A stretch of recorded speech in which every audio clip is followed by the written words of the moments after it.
question est de savoir si nous voulons être un parti bourgeois ou pas. Les bourgeois n'ont pas de problème avec l'immigration. Les classes populaires vivent avec. Cette phrase d'Emmanuel Macron, elle a marqué sa majorité et elle relance le débat. L'immigration remise à l'agenda, est-ce légitime? Est-ce qu'Emmanuel Macron a raison de le faire? Comment vont réagir les Français? Comment va réagir sa majorité? Est-ce vraiment une question si cruciale? Est-ce que la France a une spécificité à faire valoir sur cette question? Avec nous pour en parler, deux journalistes, deux auteurs du récit national, fait de grands hommes, surtout deux visions radicalement opposées de ce qu'est la France aujourd'hui, on peut le dire, dit Laurent Geoffrin. Laurent Geoffrin, donc, pour lequel l'histoire française est positive, elle est faite de mélange et elle est une longue quête de liberté. Il publie le roman de la France, l'histoire comme une saga avec des héros et des aventures. Et Éric Zemmour. L'histoire est tragique, la France en danger. Vous avez écrit récemment Le Destin français.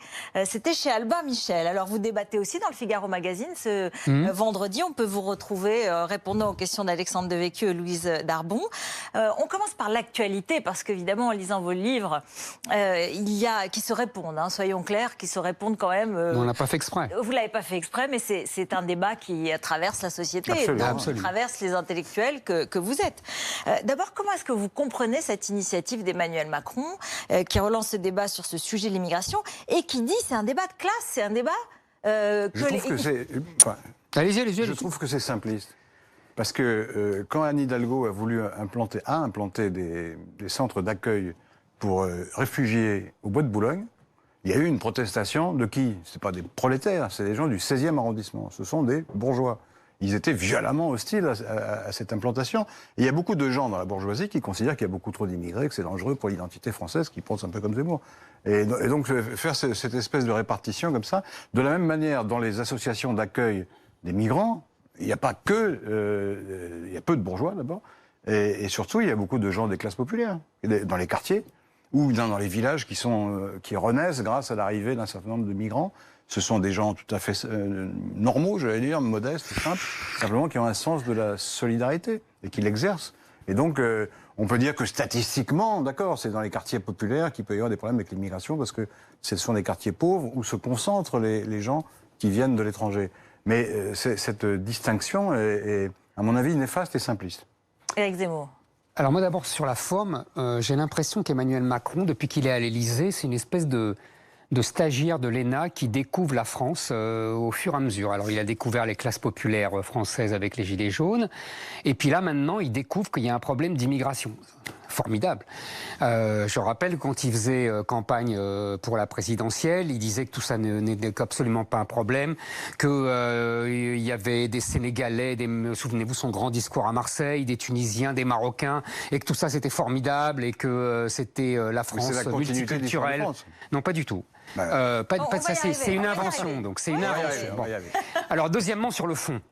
Sur le fond. Pourquoi dit-il ça et comment, comme il le justement, présente parce que je dis, il découvre les problèmes au fur et à mesure. Non mais c'est un garçon intelligent, vous savez, donc il est à l'Élysée, il voit bien que tout remonte, il voit bien que l'immigration, pour moi, ça fait 20 ans au moins que je le dis, donc c'est le problème majeur de ce pays qui est en train... C'est pas ce qu'il dit, hein. Il dit bien sûr, bien sûr. Il dit qu'il faut en parler. C'est un problème majeur. Non, mais moi je dis c'est un problème. Et vous savez, il y avait un sketch très drôle. C'est le problème, ce qui n'est pas... Moi je dis c'est le problème majeur. Il y avait un sketch de Coluche qui disait Sylvie Vartan a fait des progrès, j'attendrai la fin des progrès. Donc pour Macron, c'est la même chose.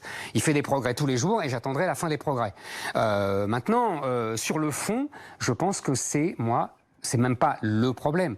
C'est ce qui est en train de désagréger la France, de transformer la France avec des enclaves étrangères islamiques de plus en plus nombreuses et de plus en plus puissantes. Oui, voilà. Donc c'est pas. On est au-delà de l'immigration. Voilà. Ce que je veux dire, c'est que même le mot immigration ne veut plus rien dire. Oui, parce que dans l'immigration et de la façon dont l'évoque Emmanuel Macron, il y a d'une part le droit d'asile qui serait dévoyé et d'autre part une mauvaise intégration qui pourrait éventuellement créer des problèmes de communautarisme. C'est deux questions qui sont... Ça existe, mais comment dire, il rejoint cette idée selon laquelle l'identité française, c'est quelque chose d'extrêmement fragile, qui est fixe, immobile, comme une sorte de magot qu'on se transmet comme ça de génération en génération, en étant un peu peureux comme ça.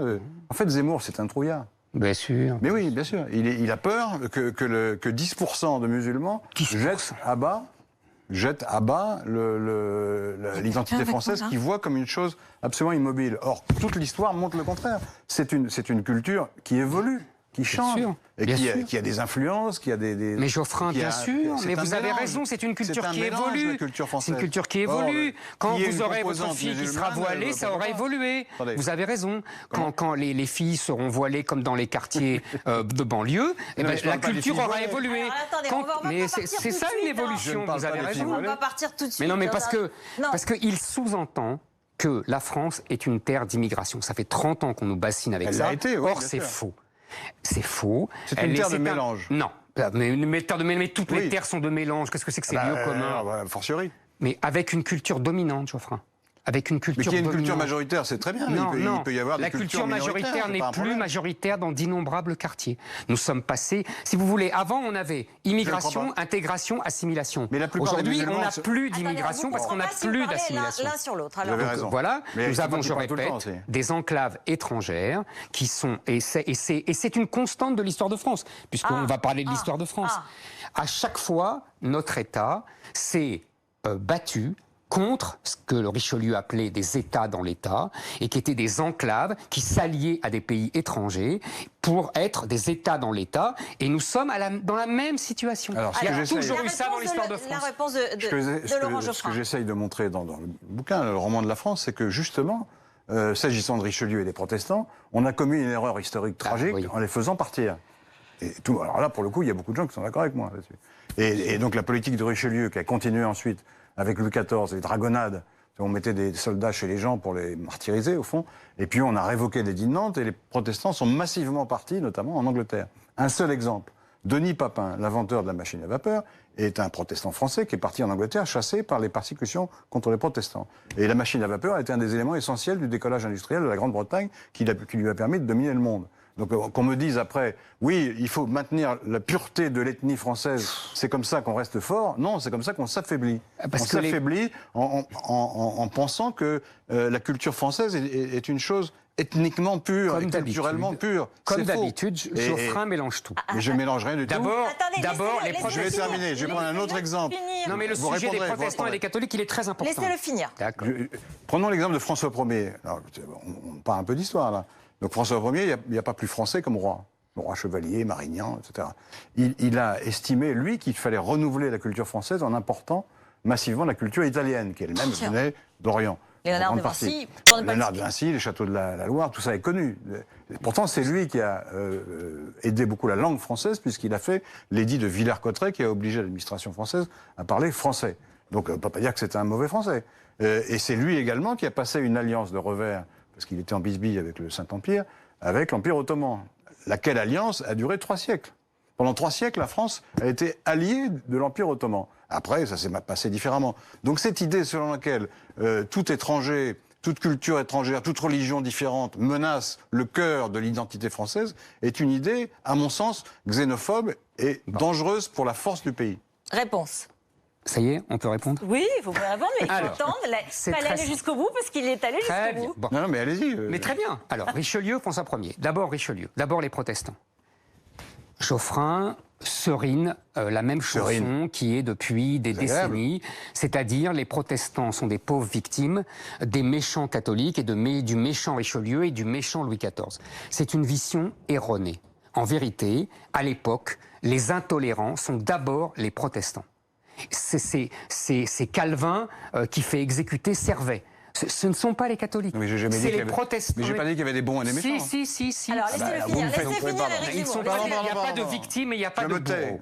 Deuxièmement, sur Richelieu et Louis XIV, il faut bien comprendre que, contrairement à ce que croit Geoffrin, la France est un pays très fragile.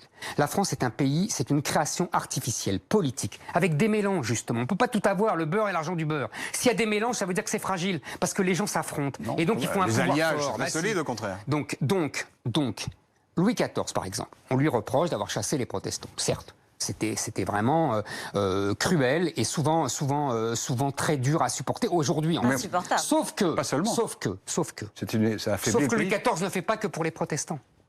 il casse aussi les jansénistes, il casse les aristocrates.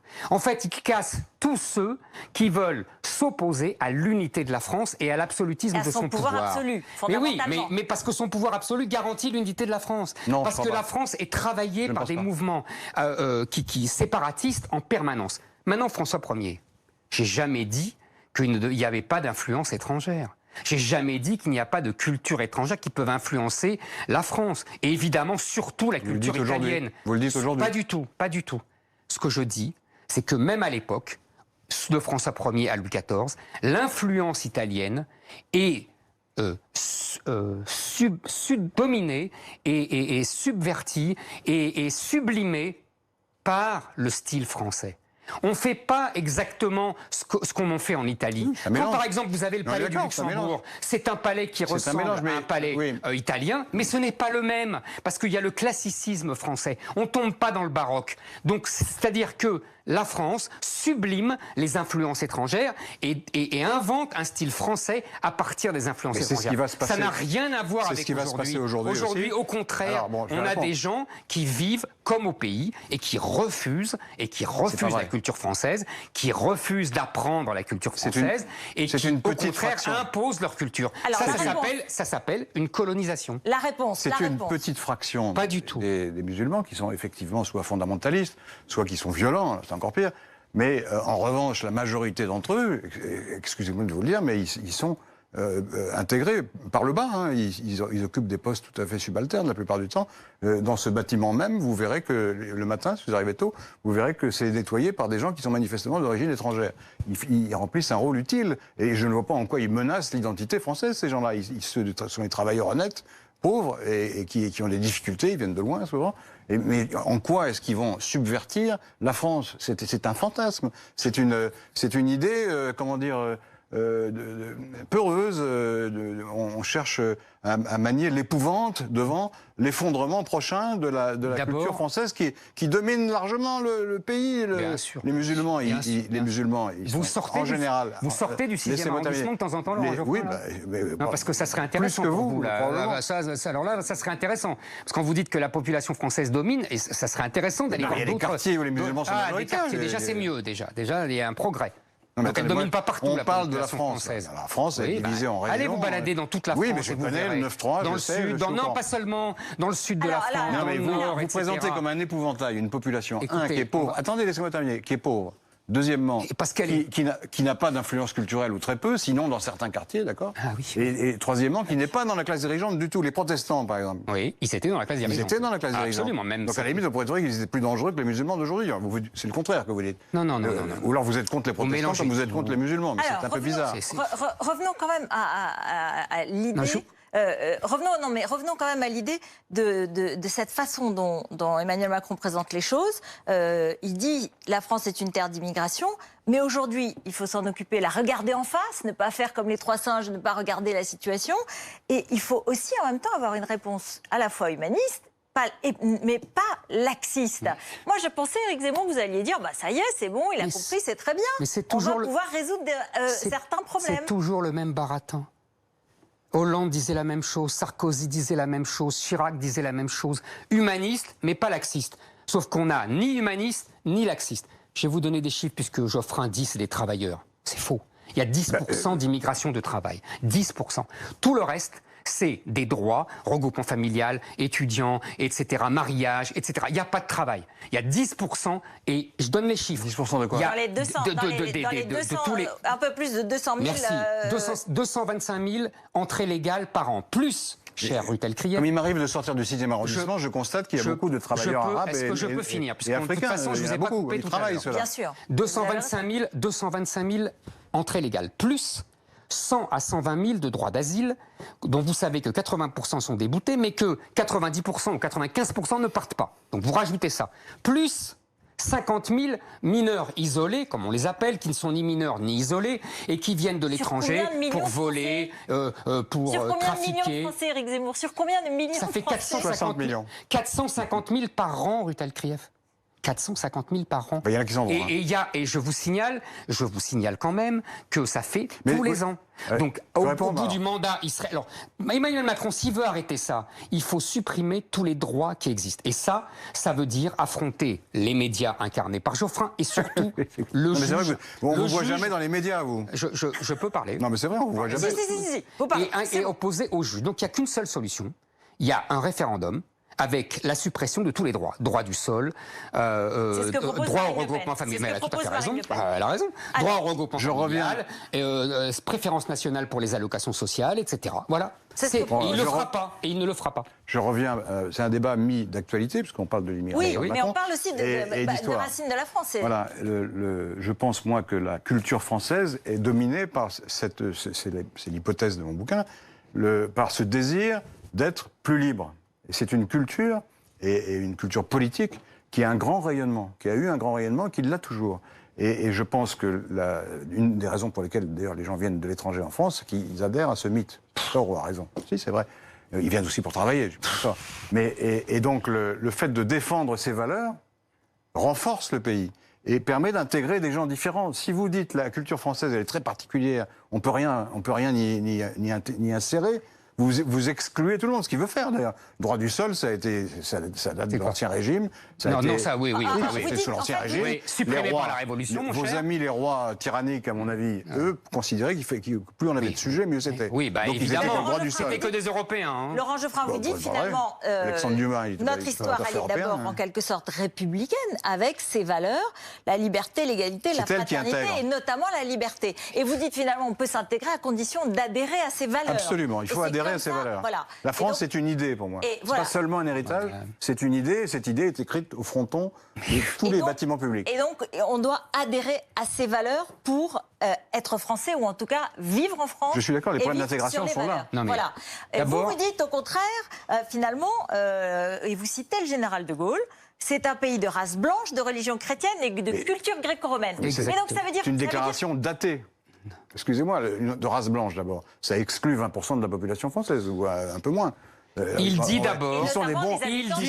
Ils sont souvent des anciens combattants, qui sont des gens qui se sont mobilisés, qui sont des policiers, qui sont des gens qui luttent contre le terrorisme. Alors ceux-là, ils ne sont pas blancs, alors dehors.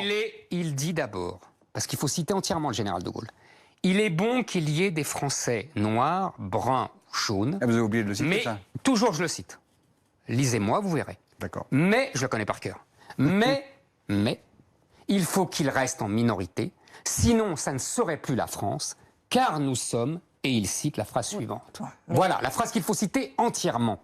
Parce que c'est important. Bien sûr. Oui, mais je vous rappelle qu'ils sont toujours minoritaires, contrairement à ce que vous allez dire. Regardez la démographie. La démographie, c'est une science exacte. Vous savez. Alors ça, Zemmour fait l'hypothèse. C'est une science exacte, la démographie. Zemmour fait l'hypothèse que quand les gens viennent de l'étranger, ils ne changent pas. Non, ils ne changent pas. Ils ne changent jamais. Non, absolument. Alors, à ce compte-là, comme la moitié des Français, ils ont un ancêtre étranger, on devrait être composé pour les 50% de gens qui ne parlent pas français, qui connaissent pas. C'est ça le grand changement, Geoffrin. C'est ce que j'essaie d'expliquer depuis tout à l'heure. Vous m'expliquez, par exemple, que Zinedine Zidane, il ne change pas. Il est toujours algérien, il parle pas français. Mais vous n'en avez pas marre de sortir toujours les mêmes exemples. C'est un exemple tout à fait connu, vous savez, et c'est comme ça dans beaucoup de quartiers, dans beaucoup de villes de France. Alors, les gens, je le cite parce qu'il est connu. Il y a beaucoup de gens. Michel Platini, vous avez oublié Yves Montand. C'est les coups habituels depuis les années 80. Les gens qu'on croise tous les jours dans la rue, ils sont aussi français. Vous savez, Benjamin Constant disait « Tout est moral chez les individus, tout est physique dans les masses ». Les individus, vous pourrez toujours en trouver. Ce problème, aujourd'hui, on a un problème de masse. Et c'est la première fois dans l'histoire qu'on a un problème de masse. La masse. Voilà. Et que la masse est en train de basculer dans une autre civilisation. Et si vous voulez, on n'est plus en France dans des innombrables quartiers prétendument sur le territoire français. Vous voyez la France comme une mosaïque, je la vois comme un creuset. Voilà la différence. Il n'y a pas de creuset, Geoffrin. Un creuset. Il n'y a pas de creuset quand toutes les boutiques sont halal et que les femmes sont voilées dans la rue. C'est plus un creuset. Vous êtes dans un autre pays. Vous êtes dans une autre civilisation. Qui a d'ailleurs sa grandeur, mais ce n'est pas la même civilisation que la civilisation française. Bien sûr. Ça existe dans d'innombrables quartiers. Ça existe. Mais d'innombrables, non. Mais d'innombrables, oui, d'innombrables. Des quartiers, effectivement, où les musulmans sont majoritaires, donc les populations non musulmanes se sentent. Et je voudrais en déséquilibre, c'est vrai. Et c'est le sentiment d'une grande partie des Français. Oui, mais moi je pense que la culture. Je pense que la culture française, son héritage mélangé et ses valeurs républicaines sont assez fortes pour surmonter ces difficultés. Voilà mon... Alors, je suis un naïf, je suis un optimiste, d'accord. Sauf que c'est en train de se faire. Quand vous regardez l'évolution des générations, vous vous apercevez que les gens prennent les accents des régions où ils vivent, qu'ils prennent les coutumes et qu'ils vivent souvent, très souvent, en bonne intelligence avec des gens avec qui ils se mélangent. Tout ça est archi faux. Bon, d'accord. Tout ça est archi faux. Il y a une explosion des vols. Ça s'est toujours passé dans l'histoire. Il y a une explosion des meurtres. Il y a une explosion des crimes. Il y a un rapport, c'est que c'est toujours, pour la plupart, il n'y a pas d'explosion des meurtres, gens venus de l'immigration et des migrants, etc. Vous avez déjà été poursuivi pour des Mais oui, mais ça fait rien, c'est la vérité. Aujourd'hui, il y a un rapport parlementaire qui le dit, donc c'est pas grave. Vous avez déjà été poursuivi mais pour oui, des mais qu'est-ce que vous voulez que je vous dise? Font un rapport direct entre l'immigration et la délinquance violente comme ça. Le rapport, ce que dit pas Zemmour, c'est que le rapport, c'est pas entre immigration et délinquance, c'est honteux de dire ça. Non, c'est pas honteux, c'est la réalité. Et c'est le rapport entre pauvreté et délinquance. Mais non, justement, mais non, ça c'est honteux, Geoffrin. C'est honteux pour les pauvres. Depuis toujours. C'est honteux pour les pauvres. Pas tous les pauvres, c'est plus fréquent. Mais mes grands-pères étaient très pauvres et ils volaient pas. Et ils tuaient pas. Respect pour votre grand-père. Alors, excusez-moi, c'est très injurieux pour les pauvres. Pas du tout, c'est statistiquement vérifié. C'est faux. Eh ben c'est faux. Alors, ça n'a rien à voir avec la pauvreté, heureusement. Aujourd'hui, vous avez dit il faut remettre en question tous les droits, il faudrait faire un référendum. C'est la seule façon d'être traité sérieusement le problème. Sinon, ce n'est que du verbiage. C'est tout ce que je dis. Oui, toutes ces propositions sont absolument contraires à la tradition française républicaine. Absolument contraires. C'est faux, tout ça est faux. Le fait de remettre en question le droit d'asile, par exemple, c'est une folie. Le fait d'interdire aux gens de vivre en famille, c'est contraire aux droits élémentaires. Non. Si. C'est contraire aux droits élémentaires reconnus par la Convention européenne des droits de l'homme, qu'on peut très bien dénoncer. Par le gouvernement français et par l'Europe. Que depuis les années 70, Et ça, c'est l'héritage d'un combat très long que je décris pour plus de liberté et plus de dignité. Non, pas du tout. Si. Pas du tout. Laurent Geoffrin dit vous êtes un... Vous voulez rejeter l'héritage français et faire une nation rabougrie qui n'a plus personne. Je veux déjà survivre. Que la nation survive. Mais vous allez et qu'elle survivre. reste la France. Je tiens à vous rassurer sur votre avenir. Ça. Excusez-moi. Je tiens à vous rassurer sur votre avenir. Vous allez survivre et vous serez tout à fait moi bien j'ai des enfants considérés en France, malgré les horreurs que vous pouvez débiter en permanence. On vous comprend plus. Bon, simplement. Bon, je voulais rassurer Zemmour, il sera toujours bien accueilli en France, mais malgré les horreurs qu'il peut débiter à longueur de. Il y a des quartiers où je ne suis pas bien accueilli, cher Geoffrin. Il bénéficiera d'une liberté d'expression qui a été conquise tout au long des siècles. Tout ça est faux. Par les Premièrement, tout ça est Français faux. rebelles. Il y a d'innombrables quartiers où je ne suis pas bien accueilli en France et d'autres Français comme si moi. vous insultez tout le temps, ils vont finir par s'énerver. Je n'insulte personne. Je n'insulte personne. Quand vous dites qu'ils sont délinquants par nature, c'est insultant. J'ai jamais dit par nature. J'ai jamais dit par nature. Excusez-moi. Vous n'avez pas employé le mot, mais c'est ce que vous voulez dire. Non, mais pas du tout. C'est pas du tout ça. Alors. En Algérie, ils sont pas délinquants. Excusez-moi. En Tunisie, ils sont pas délinquants. Excusez-moi, il y a un transfert, il y a un laxisme français. En France, hein. Oui, c'est ce que je dis. C'est ce que je dis. Donc il y a un laxisme français, proprement français, que Geoffrin appelle. Mais vous avez dit une énorme. Attendez, laissez finir, Éric Zemmour. Et que si vous voulez, ce que je dis, c'est que c'est au-delà de ça. C'est que nous vivons un moment historique. Ça fait des décennies, et que Geoffrin fait semblant de croire, que nous avons toujours été une terre d'immigration, ce qui est faux. L'immigration commence au 19e siècle. Ça dépend des périodes. À partir de Napoléon III. Avant, il n'y a pas d'immigration, sauf en Normandie, Mazarin et les nièces de Mazarin. Mais ça fait pas des masses, hein, vous me l'accordez. En Normandie, il y a eu une forte immigration. Et c'était des populations européennes. Et je tiens à dire que la République dont parle Geoffrin, vous savez combien d'Italiens sont arrivés entre 1870 et 1940. À peu près 3,5 millions. Combien sont restés? 1 million. Je tiens ces chiffres du grand historien Pierre Misat, qui est mort récemment. Et ils se sont tous notre intégrés. maître à Sciences Po. Et ils se sont tous intégrés. Pas du tout. Les 1 million, oui. Bah oui, bien sûr. Mais les 2 autres millions ont été renvoyés. Oui, non, parce qu'à l'époque, la chiffres, République sélectionnait entre ceux qui étaient assimilés et ceux qui ne l'étaient pas. Et renvoyait ceux qui ne l'étaient pas. C'est ce qu'elle ne fait plus, parce que les gens comme Geoffrin ont gagné la bataille au nom soi-disant de la liberté, qui est en fait au nom de la désintégration française. Mais, réponse. Zemmour, il pense qu'à chaque fois qu'il y a plus de liberté, on fait un pas supplémentaire vers la décadence. C'est un trouillard. Il pense qu'on est menacé d'invasion, de grand remplacement. Bien sûr. Toutes choses qui sont statistiquement réfutées. Faux. Ben non. Premier point. C'est pas réfuté statistiquement. Si, c'est réfuté. Finissez votre raisonnement. Et toutes choses qui sont contraires, encore une fois, à tout ce mouvement d'évolution de la culture et de l'histoire et des institutions françaises. Et beaucoup de Français se sont battus justement pour que les idées de Zemmour soient minoritaires, ce qu'elles sont encore, fort heureusement, et que pour que les mesures qu'il propose ne soient plus proposées nulle part aux tribunes publiques. Et ces gens-là étaient souvent des Français, parfois des Français d'origine étrangère d'ailleurs. Ils étaient Français parce qu'ils adhéraient à ces valeurs. comme Zemmour veut les remettre en question, c'est lui qui va désintégrer la culture française. Il va provoquer une espèce de scission entre ceux qui restent fidèles à la tradition républicaine française et ceux qui veulent la remettre en question, qui veulent revenir en arrière avant la Révolution, avant les Lumières. Ce que vous l'appelez la tradition républicaine française, ce n'est pas la tradition républicaine française. Pourquoi? Ah, c'est-à-dire? Parce que la République, c'est l'assimilation. Ce n'est pas le multiculturalisme. La République, c'est la laïcité. Mais qui a dit multiculturalisme? Ce n'est pas les burkinis et les voiles dans la rue.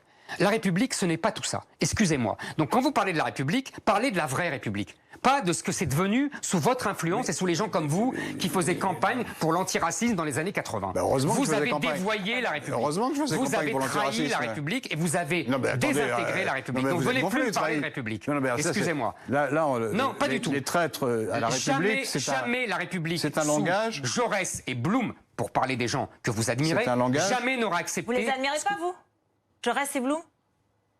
J'ai beaucoup de critiques. Et sur l'un et sur l'autre. Mais c'est vrai, c'est des grands hommes. Mais j'ai beaucoup de critiques sur ce qu'ils ont fait. En tout cas, jamais, j'ai pas fini, jamais la Troisième République n'aura accepté ce qui se passe aujourd'hui dans d'innombrables banlieues. Jamais. Et ça, c'est le produit de votre idéologie, Geoffrin, c'est-à-dire l'idéologie antiraciste que vous avez défendue dans les années 80, qui est une idéologie multiculturaliste qui n'a rien à voir avec la République française. Alors, réponse, la République. Vous faites une confusion. Ben, voyons. Le fait de refuser de distinguer entre les gens d'origine ethnique différente est un principe républicain fondamental. Parce que je distingue entre personnes.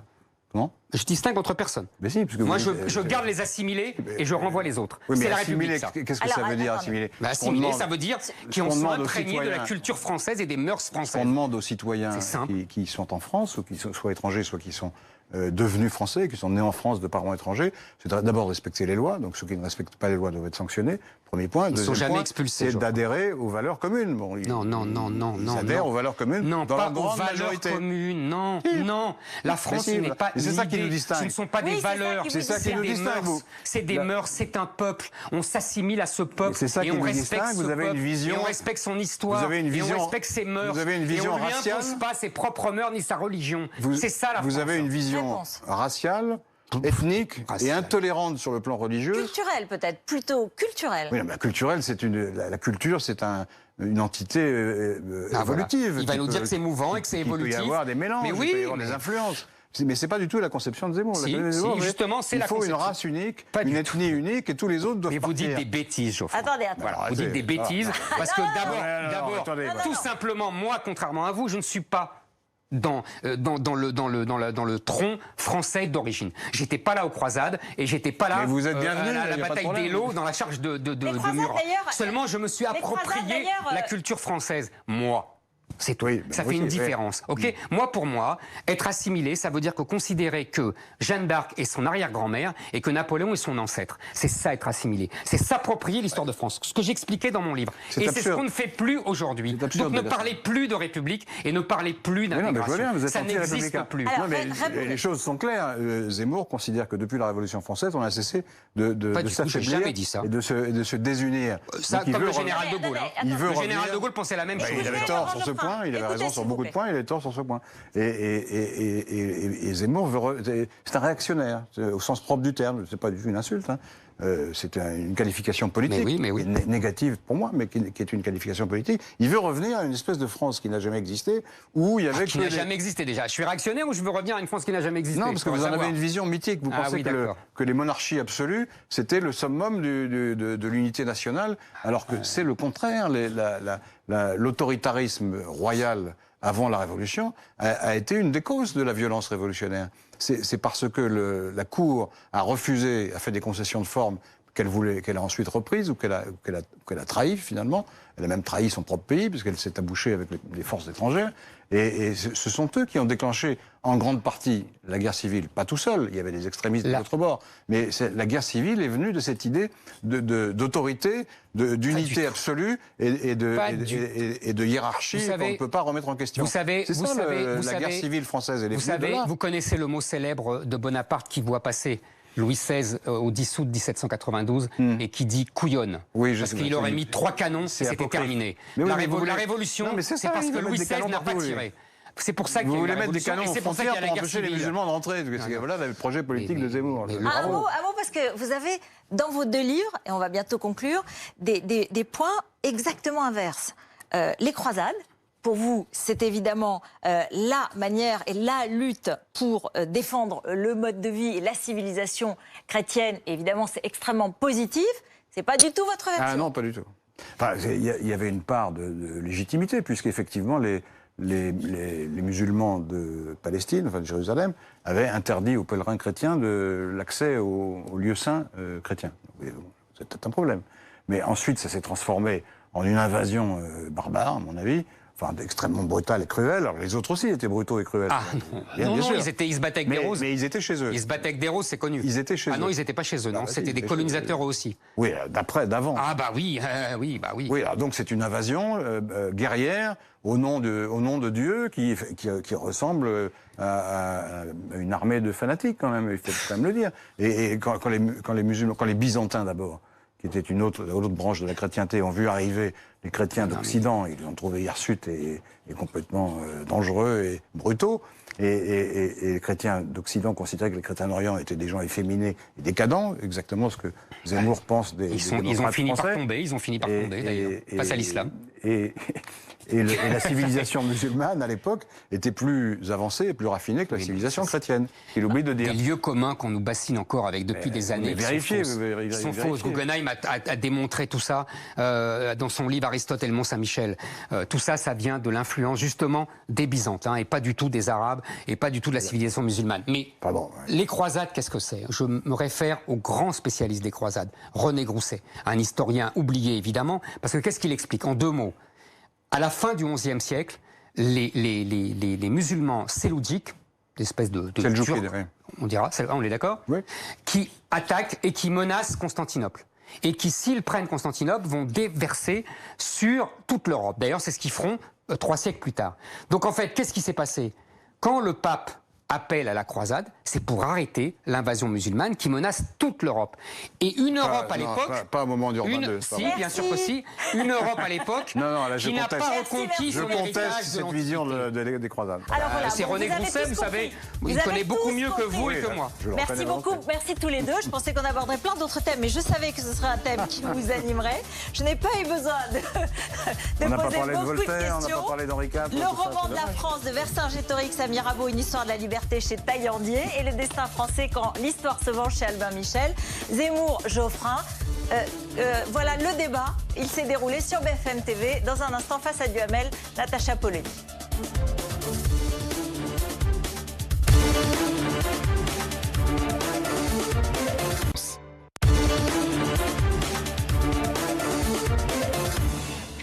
Face à Duhamel, c'est notre rendez-vous. Bonsoir Alain, bonsoir Natacha Polony, directrice de la rédaction de Marianne. Cette semaine, votre une, retraite, climat, service public, gare à l'incendie. Ce président qui n'entend pas, qui ne voit pas, qui ne dit rien. Eh bien, dis donc, ça correspond un peu à notre question de ce soir. Mais oui, ça tombe bien, nous sommes dans l'actualité. Donc. Nouvelle mobilisation des Gilets jaunes ce samedi. Est-ce le retour de la colère, Alain? Apparemment, Natacha a son idée, on va y venir, mais vous, qu'est-ce que vous en pensez? Écoutez, qui est une tentative de mobilisation, ça c'est une évidence. D'ailleurs, sur les réseaux sociaux, etc., ils mobilisent à fond. Et d'ailleurs, ils avaient fixé ce rendez-vous-là longtemps à l'avance. Bon, que le climat général, en dehors même de l'action des Gilets jaunes, soit aujourd'hui effervescent, qui est une série de mécontentement ou d'appréhension ou de frustration ou de colère dans toute une série de catégories, en particulier déjà à propos de la réforme des retraites, dont on ne sait pas ce qu'elle sera, mais dont beaucoup de gens pensent déjà que ce sera pour eux une catastrophe. Bon, donc il y a un terrain qui existe, qui est un terrain favorable. Alors maintenant, on voit bien que le gouvernement essaye de prendre ses précautions. Il prend ses précautions pour la journée du patrimoine, pour essayer d'empêcher qu'il y ait de la casse. D'ailleurs, il a raison d'essayer d'empêcher qu'il y ait de la casse. Concrètement, il y a effectivement des mesures qui sont prises, oui. Mais le fait de dire immédiatement il n'y aura pas d'augmentation de la taxe carburant, tout ça, c'est je dirais, de la prévention anti-mobilisation, ou plutôt anti-coagulation des Gilets jaunes avec les formes de mécontentement. Tout le sujet est là, c'est-à-dire qu'il y a des brasiers partout. Il y a des points de mécontentement profonds. Les retraites sont en train d'accumuler d'ailleurs différentes au moins des populations. inquiétudes, des grandes mais bien sûr, inquiétudes. mais des inquiétudes de la part des avocats, des médecins, des cadres, de la part de gens qui d'habitude ne sont pas hyper mobilisés dans les mouvements sociaux. À côté de ça, on a ce reste des Gilets jaunes dont il faut bien comprendre qu'ils sortent de l'année qui a précédé encore plus en colère qu'ils ne l'étaient. C'est-à-dire, c'est ça qui est profondément dangereux et dont il faut se méfier. C'est qu'il y a des gens qui ont accumulé un ressentiment parce qu'ils ont eu l'impression que, en gros, il y a eu un mouvement et puis une entourloupe derrière et qu'on a mis un gros matelas pour éteindre l'incendie. Et puis, il y a les manifestations sur le climat. Et là aussi, on voit se jouer quelque chose qui est de plus en plus profond avec des gens évidemment, dans certaines franges très politisées, qui rêvent, en effet, de faire coaguler, comme on dit maintenant, c'est-à-dire en tout cas que l'incendie prenne. Or, moi, ce qui me frappe, c'est que face à cela, face à une situation qui, en effet, est dangereuse, parce que le pays est très tendu, tout le monde le sent, on a un président qui ne parle pas aux Français, qui ne s'adresse pas à ceux qui ont peur, qui ne répond pas à leurs inquiétudes ou à leurs revendications, et qui parle de toute autre chose. Parce qu'il parle de quoi ? Il parle de l'immigration. Alors, je n'ai rien contre le fait qu'on parle de l'immigration, c'est un sujet fondamental. Mais là, on a très clairement un président qui choisit ça. Il a détourné l'attention des questions sociales en parlant d'immigration. Exactement, parce qu'il vient sur un sujet tacticien, il sait qu'il y a des élections, il prévoit 2022, donc il se dit je vais trianguler l'extrême droite. Pardon, mais c'est pas digne, c'est pas ça. Bon, alors là, il y a beaucoup de choses différentes. Il ne dit rien. Il ne dit rien. Il dit rien. Il s'exprime puisque à la fois on se plaint qu'il y ait un ralentissement des réformes, mais on se plaint des réformes qui se préparent, on se plaint de ce qu'on ne l'entend pas assez, mais on se plaint de ce qu'il dit. Hein, la phrase les bourgeois, les classes populaires, etc., immédiatement tout le monde s'embarque là-dessus.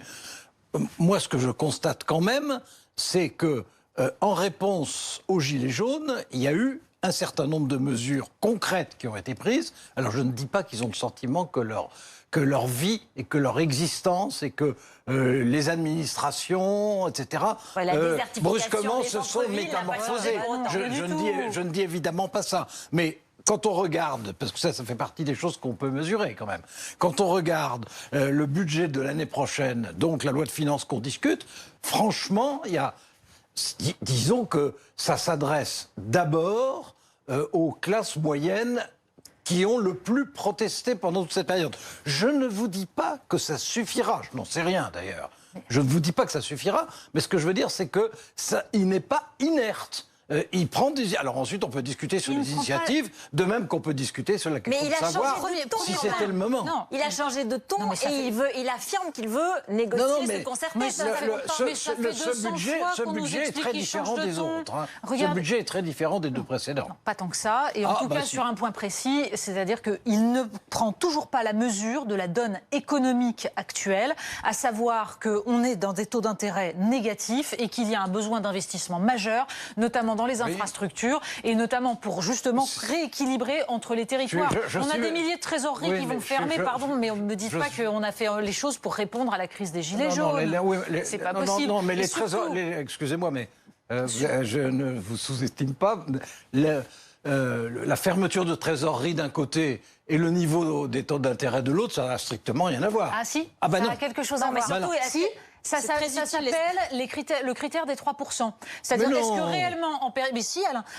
Est-ce que réellement en période de taux d'intérêt... C'est pas à cause du critère des 3% qu'on fait des trésoreries en province. En période de taux d'intérêt négatif, l'urgence, c'est d'envoyer des signaux pour dire, regardez, on est à 2,1% de déficit et pas à 3%, alors que l'urgence véritable, c'est d'investir. L'urgence véritable... C'est pas l'investissement dans les trésoreries, c'est pas l'investissement. Mais non, ça n'a rien à voir avec les trésoreries. Les trésoreries, c'est pas l'investissement productif qui va créer des emplois. Ça, c'est de l'investissement dans l'équilibre des territoires. Et c'est extrêmement important. C'est autre chose. Et ensuite, je le disais, il faut un investissement... Si, ça a les tout écoles, à les hôpitaux, mais bien sûr que peut-être. si. Ouais. Et donc, il faut investir aussi dans les infrastructures. Il y a eu un rapport l'été dernier qui était tragique sur l'état des infrastructures. Et je termine juste sur la question de la concertation qu'il met en avant. Mais c'est pas parce qu'il répète le mot concertation qu'il y a réellement concertation. Ça fait 20 fois qu'on nous fait l'acte 2 du quinquennat. Je crois qu'on en est au 10e ou 15e acte 2 du quinquennat. C'est pas possible. Alain Duhamel. L'idée selon laquelle il ne comprendrait rien au taux d'intérêt, ça me paraît un peu paradoxal. Ah mais c'est pas qu'il comprend rien, c'est qu'il a décidé de ne pas changer de doctrine. Non, mais il y a un budget, alors là pour le coup c'est le principal acte économique annuel du gouvernement, c'est son principal ressort, qui est un budget qui est notamment une réponse aux Gilets jaunes. Et d'autre part, vous parlez, et vous avez raison, des investissements. En ce qui concerne les investissements en France, heureusement d'ailleurs, augmentent, et les prévisions d'investissement des entreprises augmentent, et c'est le résultat de la politique fiscale des entreprises depuis 2 ans. Je vous parle d'un investissement d'État. Il y a un sujet sur le climat, Alain. C'est votre tropisme personnel. Ça. Oui, non, mais les investissements, des entreprises, vous avez un tropisme personnel qui considère que c'est pas à l'État de le faire. Beaucoup de gens très sérieux pensent que des investissements d'État, notamment sur un point précis, il y a un problème de climat. La rénovation thermique des bâtiments, c'est quelque chose qui peut avoir un impact immédiat, non seulement sur le pouvoir d'achat des gens. Et ça, il n'y a que l'État qui puisse le faire. Vous savez très bien qu'on attend la décision, justement. Non, mais que normalement, c'est... Normalement, c'est d'une semaine à l'autre. Dans la politique économique d'Emmanuel Macron. Mais non, on ne peut pas décider tout le temps sur tout au même moment, ou autrement c'est une pagaille noire. On se fixe des priorités. Mais non, mais en ce qui concerne... Emmanuel Macron a visiblement les siennes, c'est de parler d'immigration pour faire oublier le reste. En ce qui concerne les questions, par exemple, d'isolation thermique, on sait très bien à quel moment ça va intervenir par rapport au processus budgétaire. Vous le savez bien. Mais bien sûr que si, il y a un calendrier. Mais alors, derrière ça... Évidemment, dans les initiatives, qu'il s'agisse de la taxe sur les carburants qu'ils ne veulent pas relever, ils ont raison d'ailleurs de ne pas vouloir, qu'il s'agisse du thème de l'immigration qui est sorti délibérément, ça c'est un geste politique, un choix politique, une stratégie politique, ça correspond à un problème qui est d'ailleurs totalement lié à celui des Gilets jaunes, donc à notre sujet, et qui est la tentative, je ne dis pas le succès, d'ailleurs c'est le début d'une démarche, mais la tentative d'Emmanuel Macron d'essayer d'empêcher que le clivage qui s'installe ne soit plus le clivage entre Européens et souverainistes, mais soit le clivage entre ce qu'on appelle de façon d'ailleurs extrêmement réductrice les élites et les classes populaires. On voit très bien que c'est ça, et que ce qu'il redoute, c'est une coagulation des classes populaires qui, par nature, le mettrait en minorité. Alors, la réponse de Natacha Polony, et Emmanuel Macron a fait voter, le gouvernement a fait voter une loi sur l'immigration il y a 1 an juste. C'est faux. Mais je vais vous expliquer pourquoi. Parce que le gouvernement a voté il y a 1 an tout juste une loi sur l'immigration. Oui, bien sûr. Elle est valable, elle est utile ou pas? On n'en sait rien et on remet sur le tapis. Vous êtes intelligente, vous savez. Oui, je suis intelligente, je n'aime pas la tactique politicienne. J'aime qu'on réponde au problème. Il y a un problème d'immigration dans le sens où il y a un problème de non-reconduite à la frontière, de ceux qui sont déboutés du droit d'asile, mais instrumentaliser ça politiquement me semble désagréable. Ce que vous voulez pas voir, alors que vous le savez parfaitement, c'est que quand on vote une loi, entre le moment où on la vote, le moment où il y a les décrets d'application, au moment où il y a les décisions, au moment où il y a les effets et au moment où tout le monde le comprend, il faut plus d'1 an. Mais Alain, à quoi va servir de redébattre de ce sujet alors qu'on croyait qu'il y avait déjà eu débat? On ne redébat pas sur une loi, on ne va pas modifier la loi. Non, on va débattre sur rien. Ça, c'est sur rien, l'immigration, ça n'est pas rien. Et si jamais on a un débat intelligent, ça sera bien sur l'immigration, ça sera bien la première fois. Est-ce que cette loi était utile ou pas? Soit elle était utile, elle va avoir des effets et il faut continuer dans ce sens, soit elle est parfaitement inutile et ça vaut le coup de redébattre. Moi, je trouve que de débattre sur un sujet essentiel... Mais c'est un sujet essentiel, encore faut-il qu'on agisse. Je ne dis pas qu'on débattra bien, mais encore faut-il agir. On a le droit de commencer par réfléchir avant de décider. Merci. Je croyais qu'on avait réfléchi il y a 1 an. Merci beaucoup. C'est beaucoup plus vaste. Apparemment, il y a des choses qu'il faut rectifier. On en parlera dans quelques jours, puisqu'il y aura des mesures qui rectifieront sans doute cette loi asile-immigration. Merci beaucoup. C'est le 20h politique tout de suite avec Alain Marchal.